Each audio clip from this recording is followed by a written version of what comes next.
How the right diagnostics can transform leadership impact. Jamie Garner. Hey, Jamie. Morning, Samir. Morning to you. How morning is it for you over there now? It's a beautiful morning. We've got the end of the summer here in the UK, and I'm waking up with the sun, although you can't see it, it's blazing through the window. If the blinds weren't down, you can see it a Yeah. little bit on the roof It's like behind what, me. 9 a.m. there right now, I think? Just gone 9 a.m. Yeah, on the dot. Absolutely. Super. Before we begin, I want to ask you, what do you want to talk about today? You've already sparked my interest about the idea that there is a debate to be had about the way in which diagnostics can help leadership have impact. So anything that we want to explore on that front is something that I'm interested in. I spend a lot of time talking about it, frequently with people who are well informed and sometimes less well informed. But very happy for this audience to open up the book and say, listen, this is what I've learned over the last decade or so. I'm curious to know what got you into this line of work, into leadership development, into helping people within organizations. What made you choose this for yourself as a career path? I think ultimately I was getting frustrated. I started my career in the classic big consultancies. I'd started actually as a trainee accountant during my university career. I studied philosophy because it was the simplest and easiest and the least arduous of the degrees that I could find to do. And I spent more time working than I did at university during my university period. I joined consultancies largely because I felt that actually adding some value through providing advice or looking at things differently was going to be really a very interesting way of spending your time, having had a little bit of exposure to that during my university period. And I learned an awful lot, but I also realized that the vast majority of the initiatives that were involving the organizations I was working with, Arthur Andersen originally, then Deloitte, they tended not to achieve their goals. I ended up working for one of those clients. I became deputy CFO over in Asia Pacific for HSBC, head of analytics North America. I helped run one of the big turnarounds in their business. And during that period, I started to see that not only that the transformation strategy and the interest in organizational change that I had, when combined with data, suddenly became a lot more powerful. And you started to get insight around what's really going on in the patterns of a system. The system itself, what are the levers that existed that you could potentially try and influence? So I started to see a little bit more about how transformation and data together work very, very well, particularly around people. And then I still saw that a lot of the initiatives that were going on were not achieving their goals or sometimes just downright failing. And it turned out that actually right at the heart of all of this was leadership.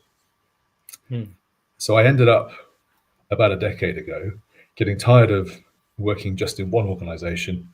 And I said, I want to go back into seeing if I can sharpen my skills and develop ways in which I can help the leaders change their mindset and build leadership culture that embraces change, that uses data, that uses diagnostics, that transforms businesses, that delivers great outcomes.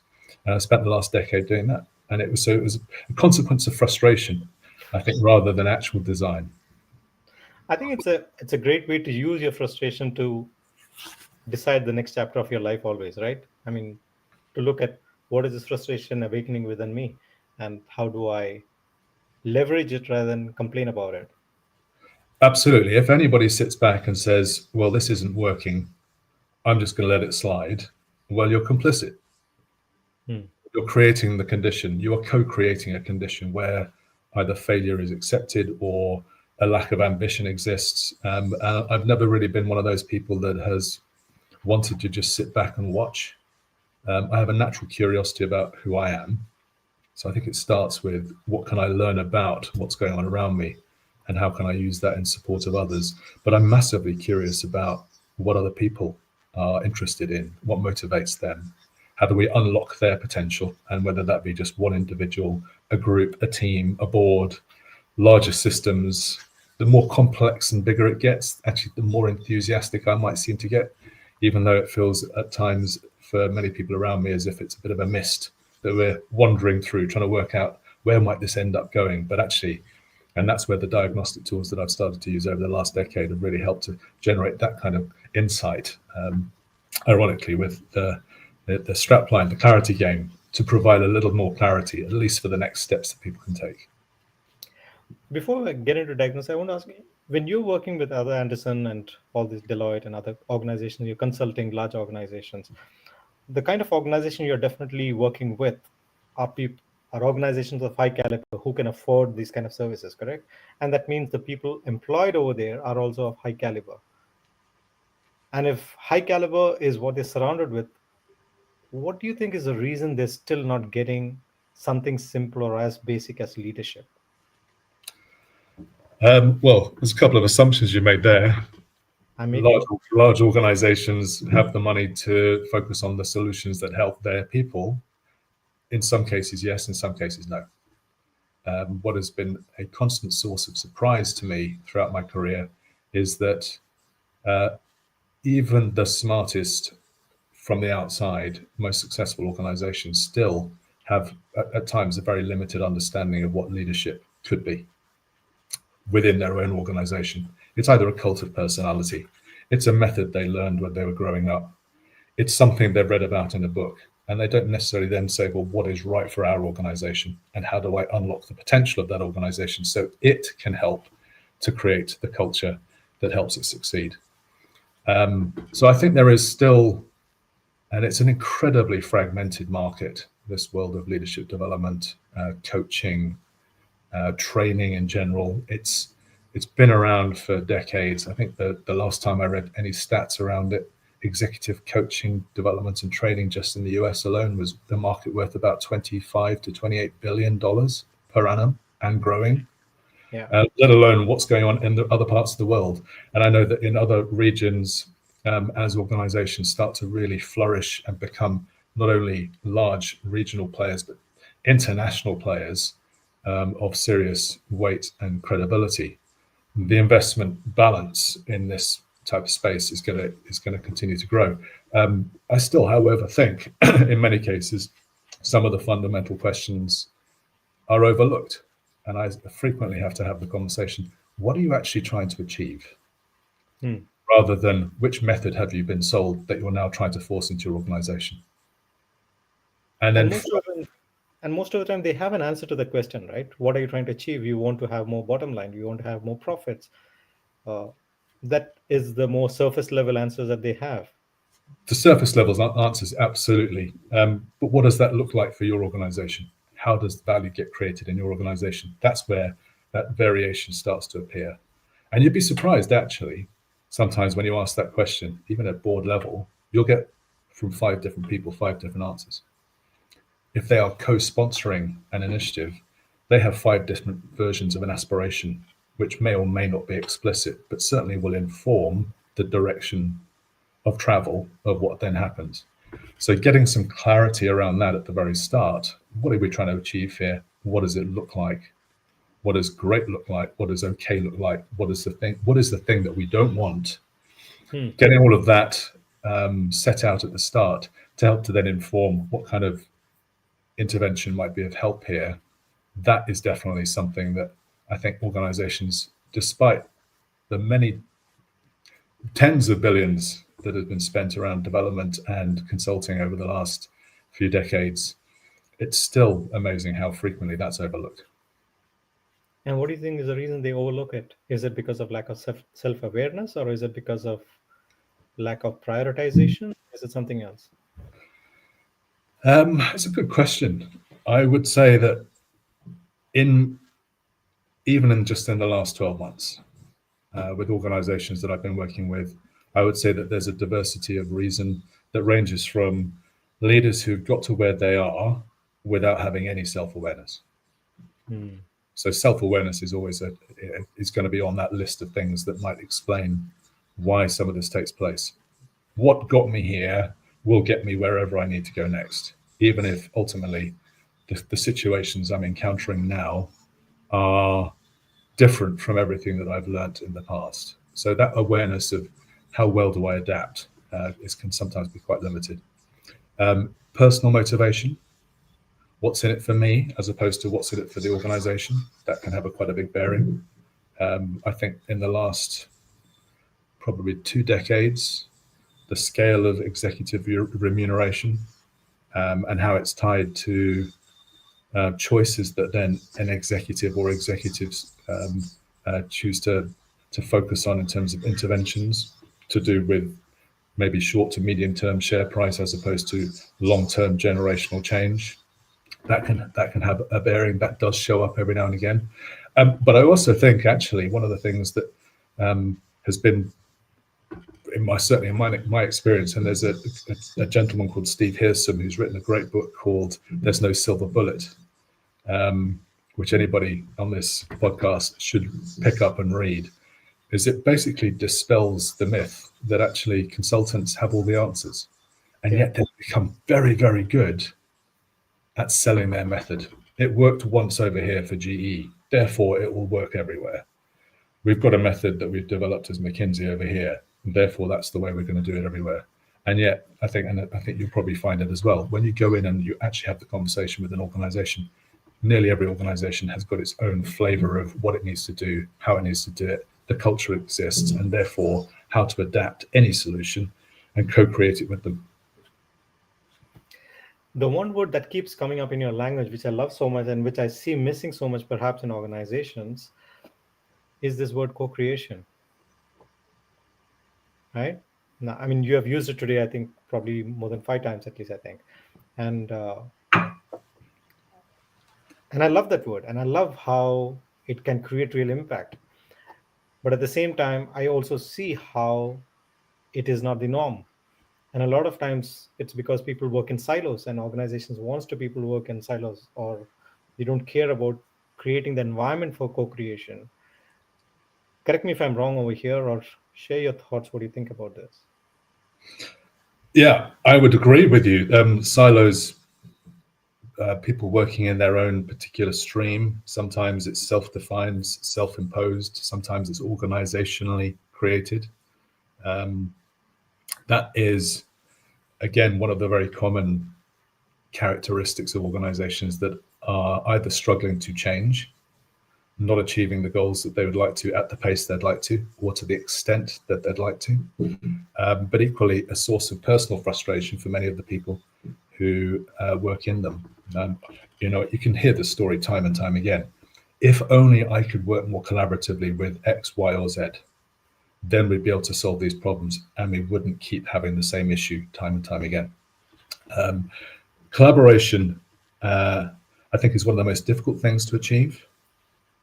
But the awareness of the fact that in every single interaction, you're essentially co-creating what happens next with the people who you are dealing with, whether that be in a conversation, whether it be where you're working together in a project, whether you've been worked in a process together and there you have handoffs with it across the value chain of an organization, whether that be supply chain, finance, sales, whatever it might be, R&D. Co-creation exists around us all over the place. No one, even if you're a subject matter expert, no one really exists in isolation.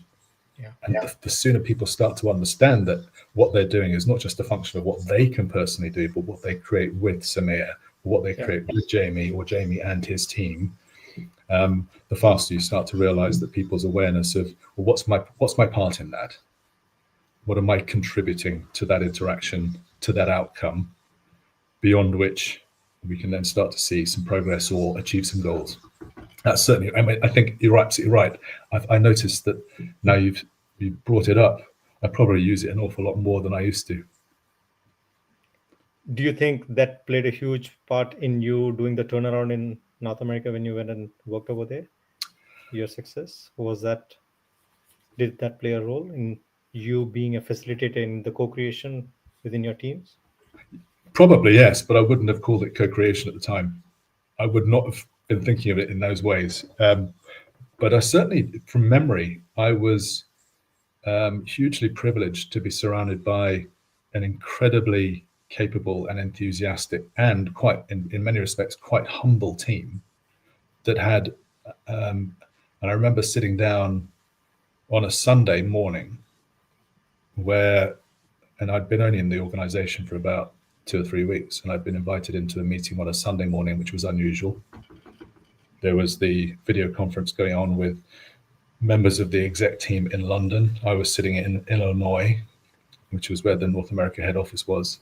And they said, we've got an insurmountable challenge to try and achieve some progress with. We want to turn this business around and we want to do it in 24 months. Everybody's told us it's impossible. And at that point, and from that moment on, literally everybody in that room had to look at each other and said, listen, we've just been told this is not possible. So it means no one believes we can do it, which means individually, we're probably not going to be able to. So how do we think about this differently? So I think that lived experience of what ultimately was a co-creative process out of partly excitement, some of it fear, but a lot of it necessity, I think gave me a framework that made me reflectively recognize that co-creation, or the ability to understand what contribution I'm making and what do I get out of other people and how do I get the best out of myself and them in any given situation, I think has definitely informed other things that I've done in the past and right up to the kind of work I do these days.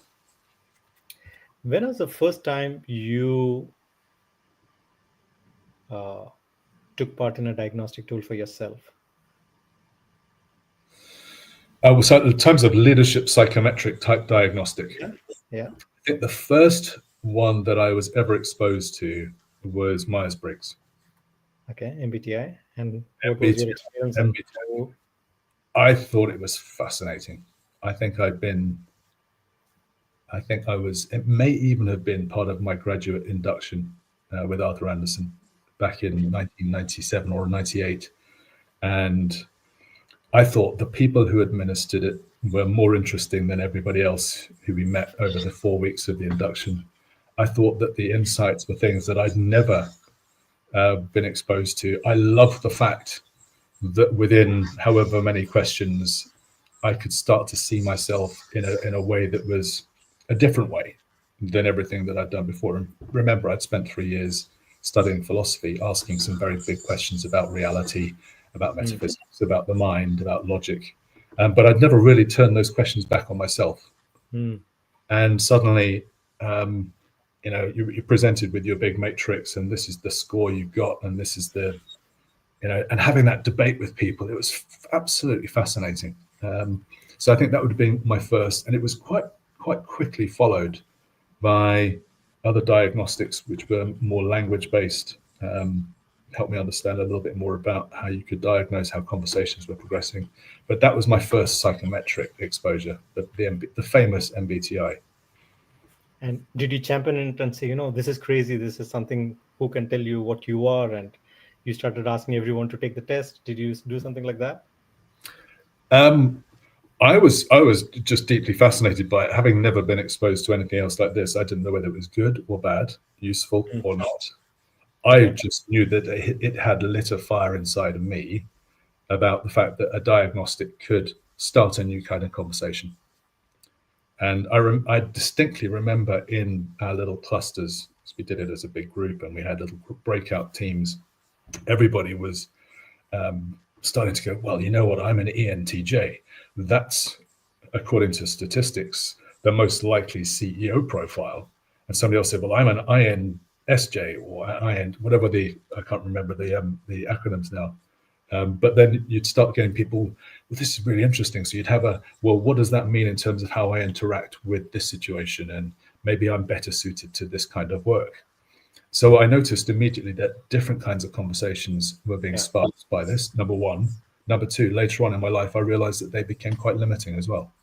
So it started to reveal the shadow of a rather blunt but quite effective tool, which I think probably struggled with ever since in terms of how some of the diagnostics that exist, and there were, I think by last count, 15,000 psychometrics in the English language around the world. 15,000 psychometrics. And that probably keeps growing. I mean, there are lots of variations on themes, and no one person can know all of them. I think the IDC published this figure, or the CIPD was commenting on it in the UK. But yeah, it was one of these things. The first thing for me though was, wow, this is different. Number one. Number two, this has started some really, really interesting conversations with people that we wouldn't otherwise be having. How does diagnostics, or even right now, we are living in a world where AI is playing more and more of a role, right? How do these play a role in leadership behavior change? Do you think does it play a role? And if it does, how? It can do. It certainly can do. I think there is, as you might imagine, and Samir, you will have come across different ways in which people use psychometrics, and I'm sure the audience as well will have their own experience of either working with DISC or Insights. MBTI maybe, they could have done Prism, Profit. Others may have been exposed to some of the cognitive suite, CPP and the MPP. I think it's the MPP. It's a whole variety of different. Hogan's leadership assessment. Yeah, absolutely right. So there's I mean, the list goes on and on and on. And I think it can play a significant role when used well. What does that mean? What does using well mean? Let me give you a little bit of a story and example. Over the last 2 years, I have profiled, as part of the work that I do with the Inzito Partnership, and we are a high-end boutique executive and board search practice, but also over the last couple of years, we've positioned ourselves to be more than just search. It's search plus. So we do coaching, development, succession planning, and so on and so forth. And I would say more than 80% of the leaders I've profiled as part of either searches, development, succession, they've been apprehensive or even anxious about going through a profiling experience with me, because the last time they did, or repeatedly in the past, they felt like they'd been judged and labeled, evaluated, and it's left them with psychological, it's a dramatic word to use, a bit of scarring. And I've thought to myself, so 8 out of 10 people, and these are very, very experienced career professionals, 8 out of 10 of them have been through an experience that's left them feeling less than themselves, slightly damaged, judged, evaluated. That suggests that we're not using these tools in a particularly positive, supportive, or constructive way. Because my own experience working with diagnostics was always, it sparks a new and better conversation. Yeah. So how can it have become, in the vast majority of situations, something that has felt damaging and therefore worrying to try and do it again? And what you start to unpack with when I actually then go through the profiling exercises of the tools that I use with search and development, is that actually the person who had administered the tool, the test, wanted typically to be seen as an expert. They wanted to be the smartest person in the room, and they wanted to judge somebody else. Either that, or they were asked to judge or evaluate somebody, and actually none of these tests are perfect. They are good indications of a person's tendency. They're a good indication of somebody's underlying intrinsic motivators. They're a good indication of what might derail them. But actually, they're not 100% accurate. None of them are. I think the best predictor of behavior is regarded as something like, and it's quite narrow, CPP, I think has the best validity scores. If you look at periodically, validity scores are published across meta research. CPP, cognitive complexity processing test. It's a novel test, takes about an hour and a half. Very, very smart bit of thinking there. It's about 65% accurate. 65%. That's the best. On its own, these tests aren't perfect, but they are brilliant at starting a new type of conversation with an individual. And the way we tend to use it, and this is where I think it is starting to really have an impact, is it's seen as just one of a number of bits of data you can gather about a leader. They will also have upward feedback. They'll have their engagement surveys. They will have had, their CV. They'll have references if you're doing something in search. But equally, in terms of in their own organization. They might have talent ratings, they might have other forms of data about them. What have they achieved in their career in that organization? All of that seen together, along with something like a psychometric or a profiling tool, then it can start to become a very powerful positive influence on leadership awareness, both self and their impact on others, curiosity about the areas that they want to develop and work on to help them give more impact to the people around them. And that might be in terms of their technical capability, it could be their leadership style, it could be how they coach others, it could just simply be, where are my blind spots? That's when you start to see some really positive impact. And that doesn't necessarily have a particular restrictive dimension to it. It's not just people who are technically minded. It's not people who are part of a professional qualification within that organization, or general managers or salespeople. It can work for any of these different areas when used well and administered without it being judgmental. While you're sharing, I'm just thinking perhaps the problem lies in calling it a diagnostic tool, because diagnosis is what you do for diseases and problems. And the moment we use the language and say it's a diagnostic tool, you're saying we are going to uncover what is your problem or what is a challenge that you're having, rather than calling it something else. I don't know, what would you call it instead? Or do you agree with this? Samir, you've hit the nail on the head. And over the last 2 years, almost exactly as you've just described, even though we're talking about diagnostics today, because they are diagnostic tools, I rarely now talk about doing diagnostics with a client. We talk about profiling insight.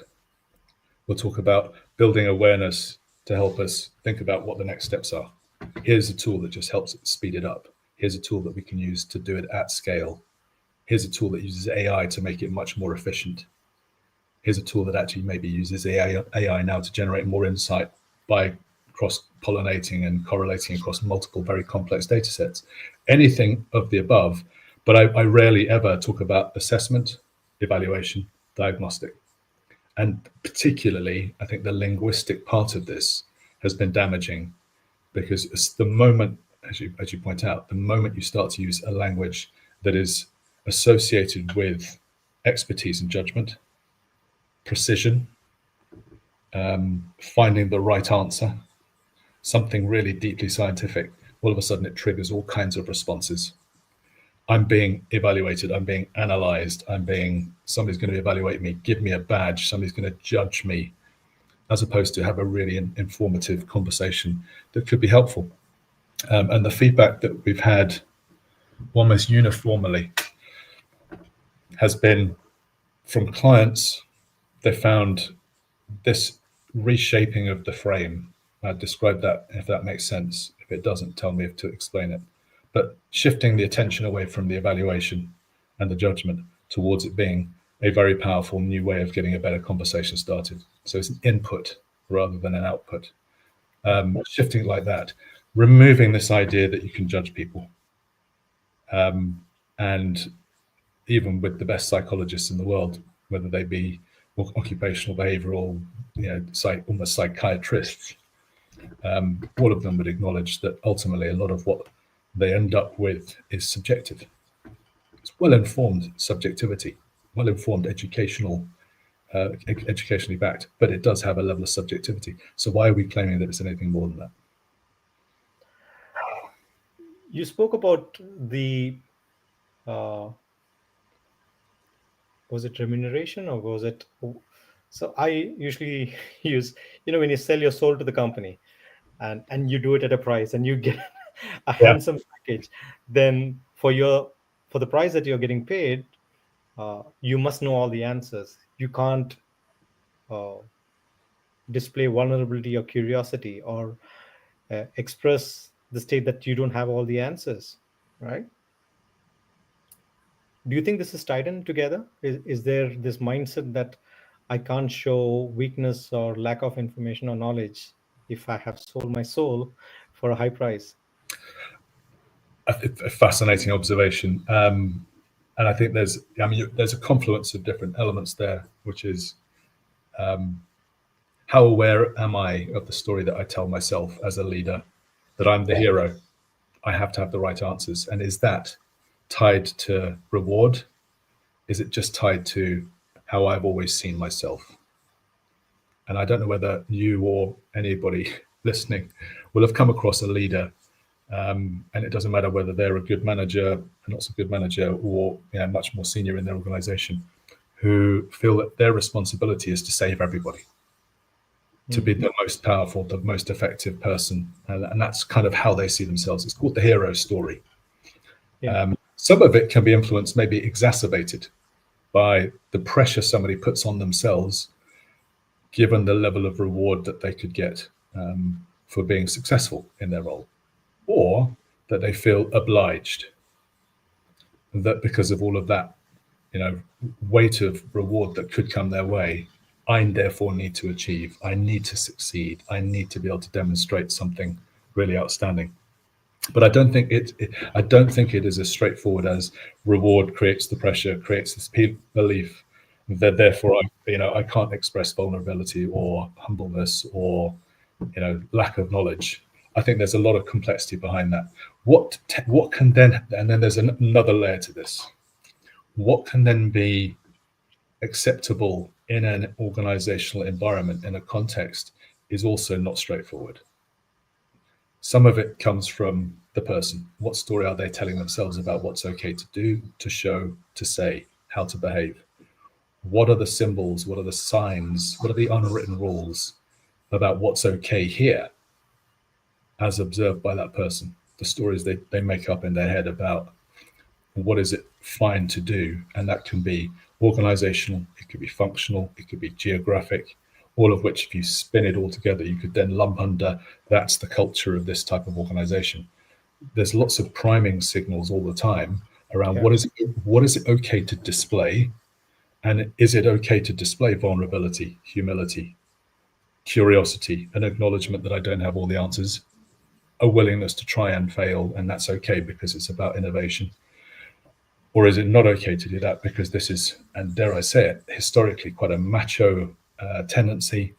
You've got to be strong, you've got to be right, you've got to be the person with the answer, you've got to be relied upon and trusted by everybody else, which means you show no weakness. That can also be something which people infer from the symbols, the processes, the stories, the narratives that exist in a particular organization. So if you put those two things together, where am I coming from? What's going on in my head about what I tell myself? And what have I observed out here, and what is true and maybe what's not so true, but what are the stories around that? You put those together and suddenly you've got a situation where leaders, quite understandably, typically more often than not, will find it difficult to show any form of weakness. Reward plays a part in that. Yeah. And some of those can be related to the stories. People who don't achieve, people who ask questions, get fired. I've been in organizations where they profess to have integrity, honesty, supportive values, and yet in the coffee machine conversations or the corridors or the chat rooms, it's, did you hear about Bob? Bob got fired, didn't hit his sales targets, tried something new, didn't succeed, he's out. So which one do I believe? Yeah. We have a couple of questions, in fact. Let me just open up one of them first. Someone who is online. Link user. In what ways can well-designed diagnostic tools uncover hidden strengths and blind spots in leaders, and how does acting on these insights translate into measurable improvements in organizational performance? What a great question. Don't know who you are, but that's a fabulous question, and you've got so many big topics wrapped up in that. I'll try and do it justice, maybe unpack it a little bit. Simple answer is well-designed diagnostic tools can do exactly that. Can they do them on their own? So what is the definition of a well-designed diagnostic tool? We have to unpack that first, right? You do, absolutely. I think there are an awful lot of well-designed diagnostic tools around. We've mentioned some of them already.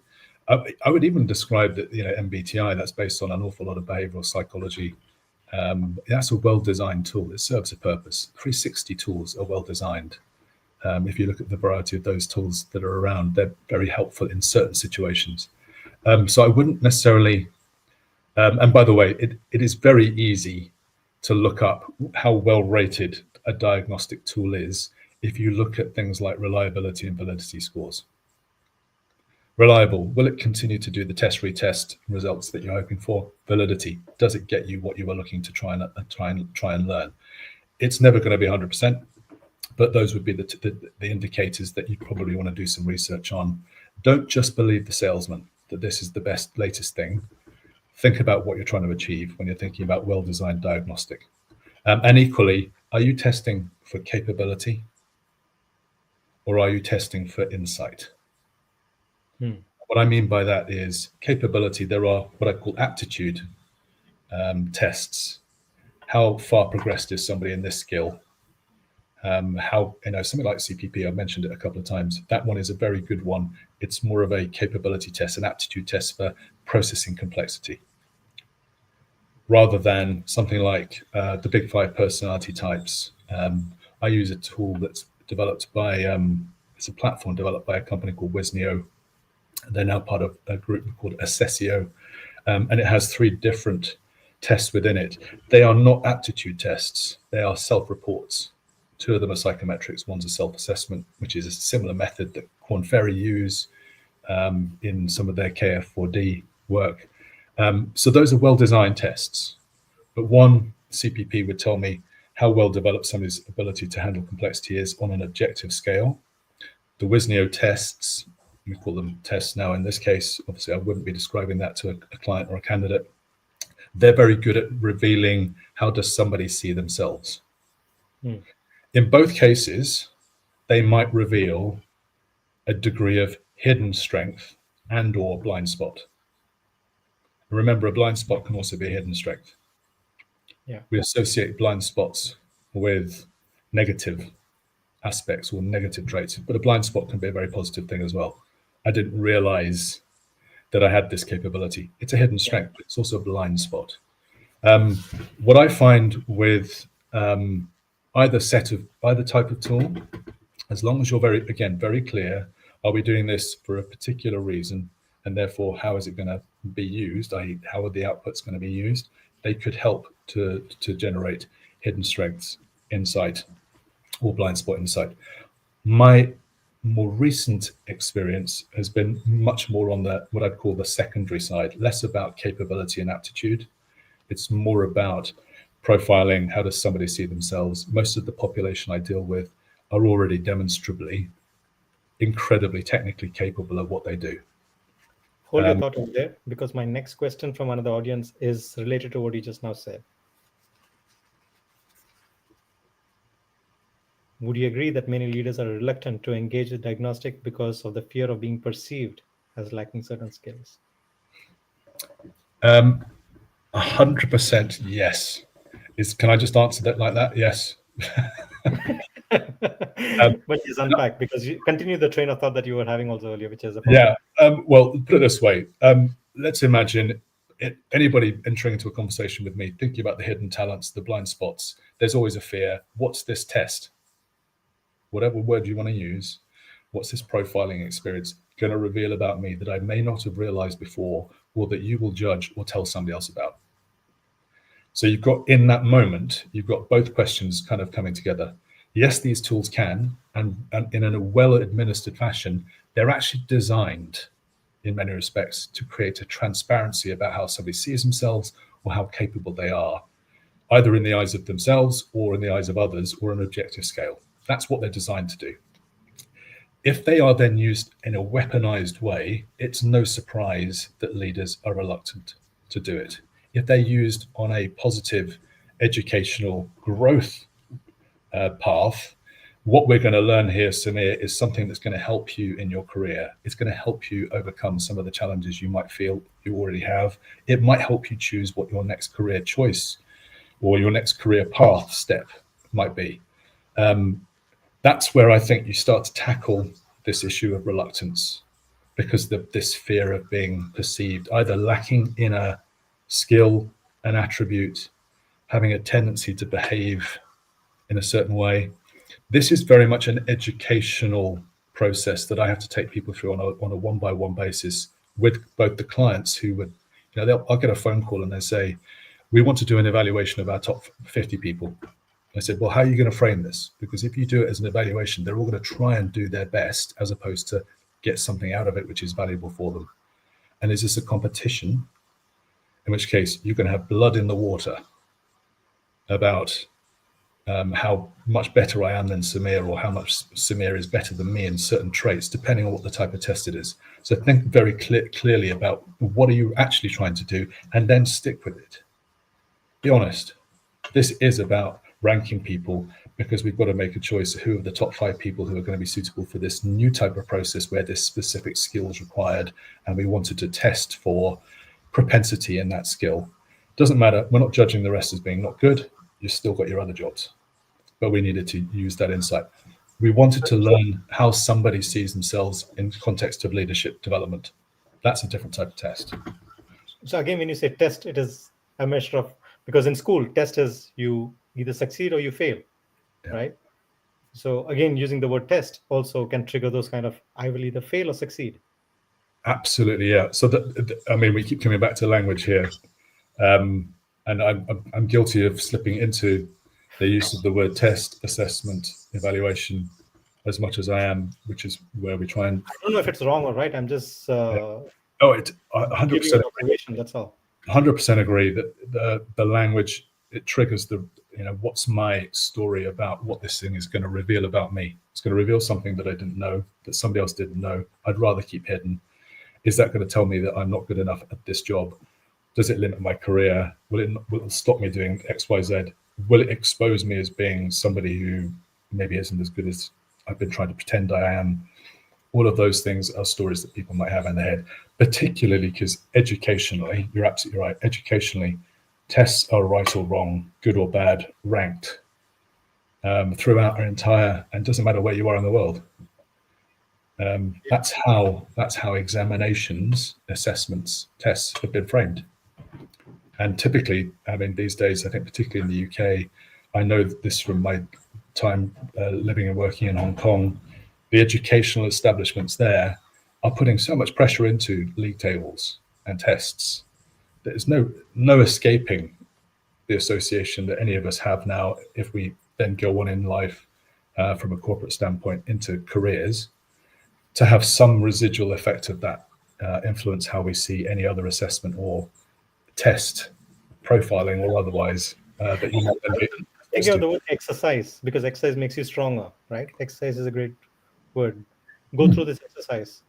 Well, it's funny you should say that. The one that I'm experimenting with a lot now, and I'll say it out loud. I do this for a living, but I'm still learning and I'm still experimenting with the language, and particularly as I start to see more and more diverse teams that I'm engaged with, and that's from a seniority standpoint. So from board level all the way down into sort of middle to senior management, getting a lot of diversity in terms of generations that people are coming through into those roles now, different sectors. The language experimentation, profiling experience is one that I found triggers less negative reactions. A team development insight generation, I think that was one which a client, they came up with some wordings. I said to them, listen, I don't know how your culture will want to describe what we're going to try and do. And I said, so rather than me come up with a dictionary of here's what we could call it, let me explain what will happen and what we're going to use it for, and then you tell me how you would want to describe it. And we did that as a group before we launched the exercise or the whole initiative. And I think exercise initiative, and I think they used the word that it was a team insight experience. Lovely. Which to some extent it was all built up around individual insight, but then they were able to combine it into, this is where one of some of the very best well-designed tools allow you to then start to compare and contrast individuals as well on more of a self-serve basis as well. And I think most leaders, I think, don't recognize the impact of the choice of their words, right? On how they say what they say to who they say, and how that creates different impacts or different resonance in the listener's mind, they don't sit and think about those things and Well, choose. you're absolutely right. Quite often it's because language can be quite reflexive. So I'm Yeah, just going to reflect back. I'm going to react and reflect what's going on in the conversation. And I think we talked about a little bit about the co-creation. One of the things that I studied and got accredited in quite early on was the action design technique. It comes out of the Boston School of Action Science. And it was just this sort of, again, another light bulb moment. In every conversation, like the one we're having now, there are actually 3 conversations taking place. There's the one that you and I can hear that others are listening to. yeah, And there's one that's going on in my head. yeah, And there's one that's going on in your head. yeah, And some of what's going on in your head is informing how you react, respond to what I'm saying out loud. And likewise happening for me as well. So essentially, this is co-creation happening live, real time. Your stories about me, about the use of the word test, assessment, informs how you respond to what I say out loud. And likewise, my own version of that informs yours. Your listeners, the people who will watch this later, they just need to be aware that as they listen to what we're saying, their brain's firing away with their own inner dialogue. So their version of the internal dialogue is happening. And that language element that you're describing there is actually only physically heard in the live conversation, but it's being informed by the associations, the meaning, the stories, the history, the educational background, yeah, the bias, the prejudice, the whatever it might be that's going on. I'm pointing to the back of my head figuratively. yeah, It's going yeah, on inside at the same time as you hear the words. yeah, And language and leadership is, and I think the very, very best world-class leaders aren't necessarily always the best speakers, but they are more self-aware, or they are more aware of how they use language and the context in which they use it, and where they use it and where they don't use it. And in many cases, when they don't use it at all and they listen. yeah. We have another question. Many individuals in leadership feel they must always have the answers, something that we alluded to earlier, which often prevents them from seeking help or guidance. In your view, how can this mindset be shifted to overcome such obstacles to learning and growth? That's another great question. So thank you for that. It is, I think, I would say this might be one of the questions that is at the heart of good managerial and leadership development. And the earlier in somebody's career that they start to recognize this question exists, not just out there, but for them as well, then the better. Because this isn't one where you've got I can flip a coin and suddenly I switch over to another model of thinking. And again, it's what stories do I tell about myself? What does a good leader need to look like? That will inform maybe how I approach certain situations. How does that combine with an environment?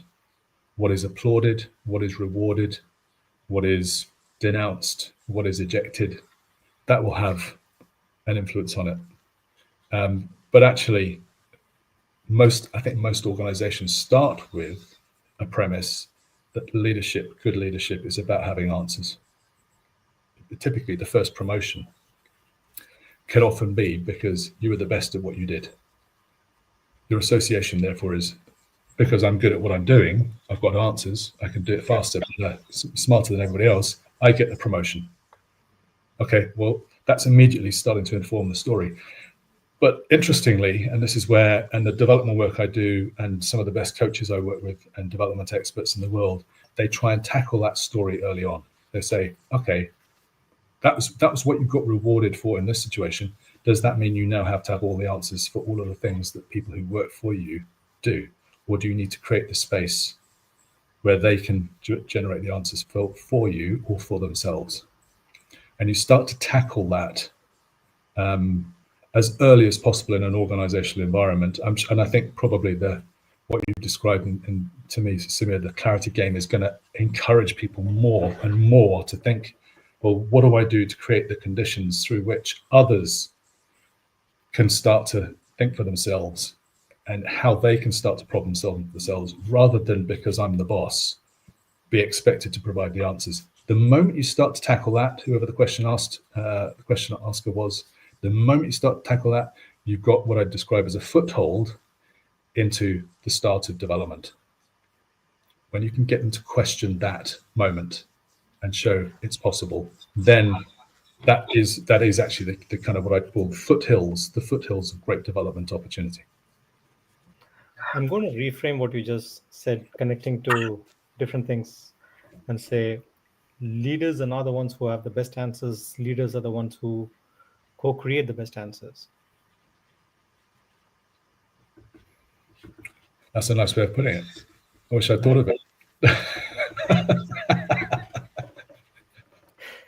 Right? Yeah. So they co-create together.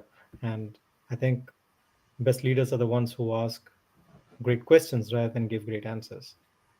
Yeah. Oh, well, we've got a whole avenue we could go down here. I did one small build. Yeah, please. Small build. Great leaders, great managers can also co-create the conditions in which great answers can be found. It doesn't always have to be specifically to the content. Do I create the physical environment? Can you unpack that a bit more? What do you mean by that? Yeah. A bit of context. Yeah. So great leaders I've worked with, great managers I've worked with, have paid attention not only to what's going on in the problem solving in the work, but what's going on in the environment, what's going on in the emotional state, what's going on in the social aspects, what's going on in the technical setup. As an example, it's all very well saying we're going to be an innovative team, and then you don't give anybody the kit with which they can be innovative with. So that's a condition that the manager or the leader creates without necessarily being directly involved in the problem solving that follows, but they create the environment in which it's possible to do it. So I think that creation of the conditions is one of the precursors, one of the foundations as well for the co-creation of great answers. So what I'm hearing you say is leaders not only look at the problem, they look at the problem behind the problem and solve that as well. The very best do. Yeah. And they do that no matter where they are. They recognize that a change in their role, a change in their situation, probably means that they need to be curious again about what are the conditions that are going to most effectively create the space for the people who are working with me, who are working for me, to achieve the outcomes we want to achieve. They adapt. So my audience over here for this podcast that I'm addressing and speaking to are managers who are aspiring to become better leaders, right? Anyone who wants to go up and get better. And you just now said the very best do that. They look at the problem behind the problem and solve those things. So imagine there is this manager here sitting and listening to our whole conversation. He's a first-time manager or a mid-level manager. He's been at that level for donkey's years, and he's never getting a seat at the table yet at the C-suite. And something is missing for him. He wants to get better. He has the intention, but not the strategy. What would you tell somebody like him? How does he get better? What is it that he has to do so that he can move and become worthy or deserving of a seat at the table? That's a great question. Not a straightforward answer, I'm sorry to say. So whoever that person is, I think the first thing I'd want to do with them, I'd want them to almost unpack, tell the story about why it is that they've got to where they are now and what's, in their opinion, holding them back from making progress. Actually get that story out. And then you start to break the story down. Yeah. How much of what's in my story is actually true? And where there are question marks about whether something's true, i.e. I have lots of evidence to back up what I'm saying in my story, those are the areas that you might want to think about working on. It's very simple to always blame other people. I didn't get progressed because this person didn't like me. Okay, so what were you actually doing? What outcomes were you achieving that led to somebody judging you judging for promotion standpoint, against others that did get the job, is it to do with performance, or is it because they do genuinely just dislike you? Often you'll find that that story doesn't hold up under the weight of investigation. So I'd start with, what is the story I'm telling myself about where I've got to and why I'm not moving forward? And then once you've got that story, start to think about what are the very specific areas that I might therefore need to drill into and start to address. And it could be that actually I don't have the technical skills. Actually, I'm not particularly good at developing other people. And that's one of the things that they want for the next level up. Actually, it's because the kind of profile that they need for that next level and the future isn't something that I have right now. Do I go and get trained for it? Or do I have to recognize maybe that I need to rethink where I am in my career and explore what strengths I do have in a different way? But just judging it and just saying I'm not making progress because, and it's somebody else's fault, is typically going to end up in frustration for that person, and they will stay stuck. So the thought that is coming to my mind is this: when you hit a ceiling in your journey, it's because you have hit a ceiling in your thinking. And if you really want to overcome that, the way to do it is to go and unpack your thinking with somebody else, a coach or a mentor or somebody, uh, or a peer or a colleague or whoever, but don't try to figure this out on your own, is what I'm hearing you say. Trying to figure it out on your own is likely just to tell you what you already knew. Exactly. So, and that famous phrase, doing what I've done, repeating what I've always done will get me the same results again, or doing what I can't remember exactly what the phrase is, but that's a classic phrase. It's sometimes described as early sign of badness. Stupidity. Albert Einstein said that, no? Yeah, how can I keep doing the same thing and get a different result? So I think the great insight you just shared there, Samir. Typically try and find somebody else. But also, when you're thinking about who to speak to about it, find somebody who's going to be really honest with you, and not somebody who's just going to say, yeah, you're right, you're fine, it's all those other people. Find somebody who's going to be honest with you, and ask them to be honest and say, this is the story. What do you think this might be about? Where am I making assumptions that might be holding me back? And I think that's the limitation of thinking. It's often limited. What we call self-limiting beliefs are usually deeply embedded in the stories you're telling yourself about why I've not made progress so far. And those self-limiting beliefs, unless you start to surface them with somebody else's help, will often hold you back. And I've time and time again, I've had examples where just having people start to share stories suddenly unlocks some realizations. And those realizations then become the foundation for the change that somebody's got to take or make, the development they've got to focus on. And all of those things suddenly create new opportunity. And you're absolutely right. Then it co-creates a different path. Trying to do it on your own, likely to probably get you back where you were in the start with. I have some bad news for you. Go on. You're almost done. I thought you were just going to say everybody's left, and they said, "See you next time." I wish we could go on for a longer time, because there's so much there to unpack. There's Anirudh who just mentioned large language is the sharpest tool, can create and shape, otherwise can destroy. Thank you, Anirudh. That's a great statement, and it is very, very true an awful lot of the time. And it can be one of the most emotionally rewarding tools that we have available to us, particularly as managers. How you describe how you feel and your feedback on somebody can be one of the most powerful things for them, but equally it can be quite destructive if you're not careful. If you had a closing remark to share to someone who's sitting and listening to us through this entire conversation, how would you want to close it?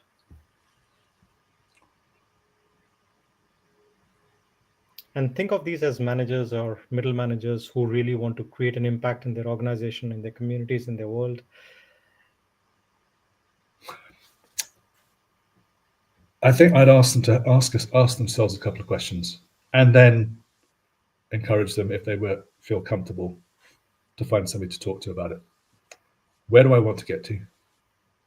and what story am I telling myself now about who I am today and how I'll get there. And what is a sign of a good answer or a great answer? When they find the answer to those questions, what is a sign that the answer they're giving to themselves is great or is not even scratching the surface? Because everybody will have a version of the answer to themselves for those questions. Everybody will have a very, very different version of that. I think, and this is where it kind of goes away from science into art. I think you will know when you've been honest with yourself. So my question, let me rephrase it. How can they diagnose the answer they're giving to themselves? So when we get back to the diagnostics again, I think the best way of describing that would be, again, it's an emotional one, and it's one that I've found. Yeah. Pay attention to what feels true, and then using that other person, test out whether what you're saying can stand up to the scrutiny of, is the truth that you feel the one that others observe as well? That's when you know you've got your starting story. And if you've got your starting story, then you start to build the foundations. You can start to co-create with others what your next steps in managerial career could be. Beautiful. How I would have answered, perhaps, for them to recognize is, does the answer excite them? Right?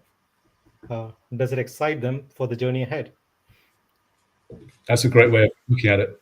Right? If it doesn't excite you, if it doesn't excite you, why would you be doing it? Yeah. So then revisit the answer. If you just, excuse me. Bless you. You just want to keep your job, you just want to grow incrementally versus you want to impact exponentially. And whatever that answer is, if it is exciting you, it will give you the energy to do more than what you're already doing. And that is living a purposeful life and being a leader. Yeah. And sometimes, by the way, being excited by what you're doing and wanting to carry on doing it and doing exactly what you're doing now for a prolonged period of time, that's okay as well. Yeah. But you're absolutely right. If that excitement is there, if this fulfills me, yeah, then that's a very powerful way of looking at it. Jamie, great pleasure having you over here. Samir, it's been a great pleasure. Thank you. Thank you so much for co-creating the space with me and adding value to our audience. Well, it's been a great pleasure. I hope this has been helpful, useful, interesting, and go off and co-create with others. Thank you. Have a blessed day. Take care.